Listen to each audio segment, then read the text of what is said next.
Hello and welcome to my studio.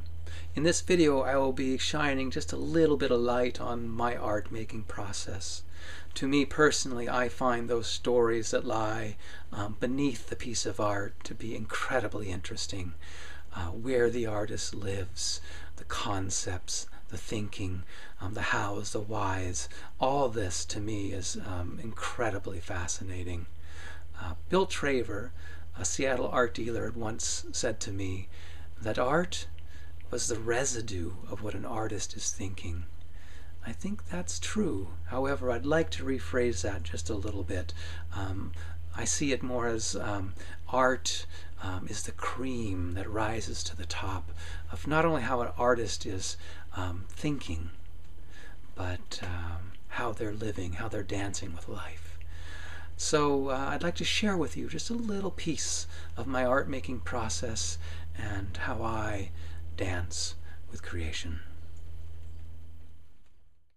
My home and studio lie at the end of a dirt road on Vashon Island.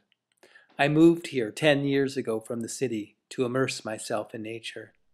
Here amongst the forests, streams, and wildlife, I found myself opening and aligning to nature's profound cycles.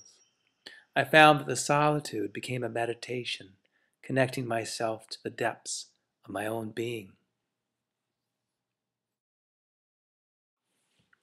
After settling into my rural life, I found myself wondering, okay, now what kind of art are you going to make? It truly was one of those profound times of not knowing. One day I read a Franz Kafka quote that said something like, "One need not go far to find a solution. It's there all around. Just look at your feet." I did just that and noticed branches. I began collecting these and turning them into glass and stacking them into forms.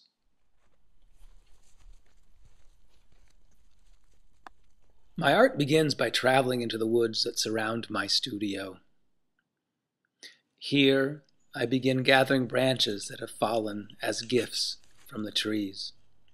At times, I'm looking for a shape that calls to me, a shape that could be the missing link to a puzzle. And sometimes, I'm in a more mass-gathering mode. The branches are then cut and placed into containers that are filled with a high-temperature plaster. These are then placed into a kiln for burning away the branches.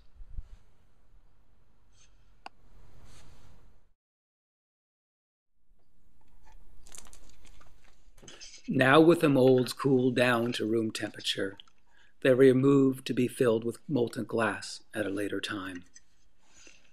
I then collect the ashes from the burned branches.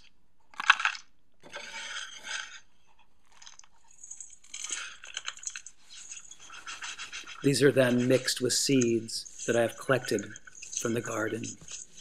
Add a little water and roll into balls. These balls, made of ash and seed, are placed in the sun to dry, and then, on my next journey into the woods, are planted as an offering, a way of giving thanks, completing a cycle of gathering and giving.